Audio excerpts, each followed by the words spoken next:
اعوذ باللہ السمیع العلیم من الشیطان الرجیم بسم اللہ الرحمن الرحیم۔ درس قرآن کا آغاز سورہ حامیم سجدہ کی آیت نمبر 45 سے ہو رہا ہے۔ وَلَقَدْ آتَيْنَا مُوسَى الْكِتَابَ فَاخْتُلِفَ فِيهِ، اور تحقیق ہم نے عطا کی موسیٰ علیہ السلام کو کتاب مگر اس میں اختلاف کیا گیا۔ وَلَوْلَا كَلِمَةٌ سَبَقَتْ مِن رَبِّكَ لَقُضِيَ بَيْنَهُمْ، اور اگر اللہ کی طرف سے ایک وقت مقرر نہ ہو چکا ہوتا تو ضرور اللہ انہیں عذاب پہنچا دیتا۔ وَإِنَّهُمْ لَفِي شَكٍّ مِّنْهُ مُرِيبٍ، اور اب یہ لوگ بھی قرآن کے بارے میں شک کر رہے ہیں۔ من عمل صالحا فلنفسه، جو بھی نیک عمل کرے گا تو اپنی ذات کے لیے ہی کرے گا۔ ومن اساء فعلیہا، اور جو بھی برے کام کرے گا تو اس کا نتیجہ اسی کو بھگتنا ہوگا۔ وما ربک بظلام للعبید، اور تیرا رب اپنے بندوں پر ظلم نہیں کرتا۔ الیہ یرد علم الساعہ، قیامت کا علم صرف اسی کے پاس ہے۔ وما تخرج من ثمرات من اکمامہا، اور گھابوں سے جو پھل نکلتے ہیں۔ وما تحمل من انثی، اور مادہ جو بھی اپنے پیٹ میں اٹھائے ہوئے ہے۔ ولا تضع، اور نہ ہی وہ پیدا کرتی ہے، الا بعلم، مگر یہ سب کچھ اللہ کے علم میں ہوتا ہے۔ ویوم ینادیہم، اور اس دن وہ انہیں پکارے گا، یعنی روز محشر قیامت کے دن، اور پوچھے گا این شرکائی، کہ کہاں ہیں وہ میرے شریک جن کو تم میرے ساتھ شریک ٹھہراتے تھے، ان کو حاجت روا، مشکل کشا، کام نکالنے والے سمجھتے تھے، وہ اب کہاں ہیں؟ قالوا آذناک، تو وہ پکار اٹھیں گے ہم تجھے بتاتے ہیں، ما منا من شہید، ہمیں تو کوئی بھی نہیں مل رہا ادھر، ہم کسی کو بھی نہیں پا رہے۔ وَضَلَّ عَنْهُمْ مَا كَانُوا يَدْعُونَ مِن قَبْلُ، اور جو اس سے پہلے یعنی دنیا میں جن کو پکارا کرتے تھے، جن کا نام لیا کرتے تھے، وہ سارے ان سے گم ہو جائیں گے۔ وَظَنُّوا، اب انہیں پتہ چل جائے گا، مَا لَهُم مِّن مَحِیص، کہ ان کی خلاصی نہیں ہے۔ لا یسأم الانسان من دعاء الخیر، کہ انسان بھلائی کی دعائیں مانگتا تھکتا نہیں ہے۔ وَإِن مَسَّهُ الشَّرُّ فَیَئُوسٌ قَنُوطٌ، اور اگر انہیں کوئی برائی پہنچتی ہے، تنگی پہنچتی ہے تو مایوس ہو کر آس توڑ دیتا ہے۔ وَلَئِنْ أَذَقْنَاهُ رَحْمَةً مِنَّا مِن بَعْدِ ضَرَّاءٍ مَسَّتْهُ، اور اگر ہم اسے اپنی رحمت کا مزہ چکھائیں، یعنی کہ جو اسے تنگی تکلیف پہنچی اس کے بعد اس کے لیے خوشحالی کے دروازے کھول دیں، لَيَقُولَنَّ هَٰذَا لِي، تو ضرور یہ کہہ اٹھے گا کہ یہی میرا حق تھا۔ وَمَا أَظُنُّ السَّاعَةَ قَائِمَةً، اور میں نہیں خیال کرتا کہ قیامت کبھی قائم ہوگی۔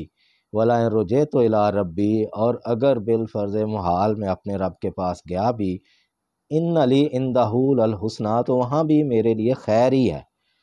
فَلَنُنَبِّئَنَّ الَّذِينَ كَفَرُوا بِمَا عَمِلُوا، پس ضرور ہم ان کو آگاہ کریں گے جو انکار کرتے تھے لوگ ان کے اعمال کی نسبت۔ وَلَنُذِيقَنَّهُم مِّنْ عَذَابٍ غَلِيظٍ، اور ضرور ہم انہیں دردناک عذاب کا مزہ چکھائیں گے۔ وَإِذَا أَنْعَمْنَا عَلَى الْإِنسَانِ أَعْرَضَ وَنَأَىٰ بِجَانِبِهِ، اور جب ہم انسان کو خوشحالی دیتے ہیں تو وہ منہ موڑ لیتا ہے نصیحت سے اور منہ پھیر کر چل جاتا ہے۔ وَإِذَا مَسَّهُ الشَّرُّ فَذُو دُعَاءٍ عَرِيضٍ، اور اگر ہم اس پر تنگی لے آتے ہیں تو یہ لمبی چوڑی دعائیں مانگنے لگتا ہے۔ کل، کہہ دو ان سے، ارأیتم، کیا تم دیکھتے ہو، ان کان من عند اللہ ثم کفرتم بہ، کہ اگر یہ قرآن ہو اللہ کی طرف سے پھر بھی تم اس کا انکار کر دو، من اضل ممن ہوا فی شقاق بعید، تو پھر اس سے بڑھ کر کون گمراہ ہے؟ صرف وہی جو کہ بہت دور کی مخالفت میں ہے، ضد کی بنا پر۔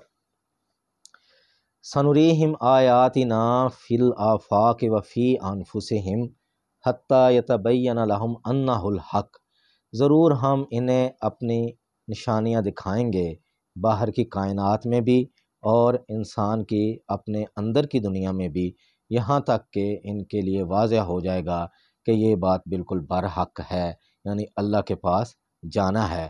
تو باہر کی دنیا کی نشانیاں ہم دیکھتے ہیں آئے روز، زلزلے ہیں، آفات ہیں، اور یہ تباہیاں ہیں، جنگیں ہیں، بیماریاں ہیں، تو یہ سب کس لیے ہے کہ انسان جو باقی زندہ مخلوق ہیں اس سے عبرت پکڑے۔ اس کے علاوہ دیکھیں بڑی بڑی وبائیں ہیں، جیسے کرونا آ گیا، ساری دنیا کا نظام جو ہے وہ ٹھپ ہو کے رہ گیا، تو یہ بھی اللہ کی نشانیوں میں سے نشانی ہے۔ تو اس کے بعد جو انسان کے اندر کی دنیا ہے، اللہ کہتے ہیں اس میں بھی میں نشانیاں تمہیں برابر دکھاؤں گا۔ تو وہ اس طرح کی نشانیاں ہیں کہ جیسے انسان کسی چیز کو بہت زیادہ محبوب رکھتا ہے، پسند کرتا ہے، تو وہ اللہ اس سے چھین لیتا ہے۔ اللہ اس کے کسی تنگ معیشت والے کی، تنگ رزق والے کی رزق وہ بہت زیادہ تنگ کر دیتا ہے، اور اس کے اپنے بھی اسے چھوڑ جاتے ہیں اور وہ محتاج ہو جاتا ہے۔ پھر اس ایسی صورت میں اللہ آزمائش کرتا ہے۔ اس کے بعد اللہ تعالیٰ بعض اوقات بہت زیادہ فراخی سے رزق دیتا ہے، مال، اولاد، دولت، گھر بار سب کچھ دیتا ہے اور کھلا چھوڑ دیتا ہے انسان کو، تو وہ اس میں بھی اس کو آزماتا ہے اور پھر دیکھتا ہے کہ وہ کس طرح کے اعمال کرتا ہے۔ تو ہر دو صورت میں ہی انسان کو اللہ تعالیٰ جگہ جگہ پہ ایک طرح سے اپنی جو ہے موجودگی کا احساس دلاتا ہے کہ یہ کہہ اٹھے کہ واقعی اللہ کی ذات ہے۔ اولم یکفر بربک انہ علی کل شیء شہید، تو کیا یہ کافی نہیں ہے کہ تیرا رب جو ہے وہ ہر چیز سے خبردار ہے۔ الا انہم فی مریۃ من لقاء ربہم، تو آگاہ رہو کہ یہ لوگ جو ہیں اپنے رب سے ملاقات کے لیے وہ شک کر رہے ہیں کہ ایسا نہیں ہونا۔ الا انہ بکل شیء محیط، اور آگاہ ہو جاؤ کہ بے شک اللہ تعالیٰ ہر شے کا احاطہ کیے ہوئے ہے۔ تو یہ قرآن کچھ چیزیں ہمارے سامنے بہت وضاحت سے بیان کر دیتا ہے، انسان کی تنگی کے حالات بھی، اس کی فراخی کے حالات بھی، اور پھر جیسا کہ اللہ تعالیٰ نے اس سورہ میں بات شروع کی تھی کہ لا تعبدوا الا اللہ، تو یہاں بھی آ کر اللہ تعالیٰ نے کہا کہ اس کے علاوہ کسی کو نہیں پکارنا، اور آخرت کے دن وہ ان سے پوچھے گا بھی بتاؤ جو کدھر ہیں جن کو تم شریک بنائے ہوئے تھے۔ شریک اب یہاں یہ نہیں مطلب کہ کوئی کسی کو خدا مان لیتا ہے، نہیں، بلکہ وہ اپنی حاجات میں، ضروریات میں اللہ کی بجائے ان کی طرف رجوع کرتا ہے، اللہ کا نام لینے کی بجائے، اور دیگر جو ہیں اس نے بنائے ہوئے ہیں پیر فقیر اور یہ جو اولیاء، تو وہ ان کے در پہ جاتا ہے، ان کا نام لیوا ہو جاتا ہے، تو یہی شرک ہے۔ اللہ تعالیٰ اسے ہمیں منع کر رہے ہیں بار بار، اور پھر اللہ تعالیٰ نے کہا کہ آزمائش ایک حقیقت ہے، اور تنگی میں بھی اس کو یاد کرنا چاہیے، فراخی میں بھی اسی کو ہی یاد کرنا چاہیے۔ تو آج کل بھی ہم دیکھ رہے ہیں کہ ہمارے ملک کے حالات کس قدر ناگفتہ بے ہیں، اور جو حکمران طبقہ ہے وہ ظلم و ستم میں بڑھتا جا رہا ہے، سرکشی میں بڑھتا جا رہا ہے، بالکل اسی طرح جس طرح فرعون بڑھتا جا رہا تھا۔ تو اس وقت بھی یہی موسیٰ علیہ السلام اور اس کی قوم کو یہی نصیحت کی گئی کہ آپ صبر کریں اور اللہ کے حکم کا انتظار کریں، تو یہاں بھی اللہ تعالیٰ نے ہمیں بھی یہی حکم دیا ہے، وَاسْتَعِینُوا بِالصَّبْرِ وَالصَّلَاةِ، نماز اور صبر سے مدد لیں، اور پھر اللہ نے یہ بھی کہا ہے لَا يَحْسَبَنَّ الَّذِينَ غَافِلًا عَمَّا كَانُوا يَعْمَلُونَ، کہ یہ جو ظلم کر رہے ہیں تو یہ نہ سمجھو کہ اللہ ان سے غافل ہے، وہ ہر شے کو دیکھ رہا ہے، ہر چیز نوٹ کر رہا ہے۔ تو اگر یہ حکمران طبقہ اپنے ظلم و ستم سے باز نہ آیا تو ان کے لیے بھی ویسا ہی انجام ہے جیسا فرعون اور اس کے حواریوں کا ہوا۔ تو ہمیں ہر صورت یہ دعا کرنے چاہیے اللہ سے کہ وہ ہمیں اس طرح کی آزمائشوں اور مصیبتوں میں ثابت قدم رہنے کی اور ان سے گزرنے کی ہمت توفیق عطا کرے، اور ساتھ ہی یہ قرآن کو اپنا جو ہے نا ہر وقت کا ساتھی بنائیں، اس کو پڑھیں، اس میں شفا ہے اور اس میں رحمت ہے، اور یہ مکمل ہر طرح کے حالات کے لیے اس میں رہنمائی موجود ہے۔ اللہ سے دعا ہے کہ ہمیں سمجھنے کی اور عمل کی ہمت توفیق عطا فرمائے۔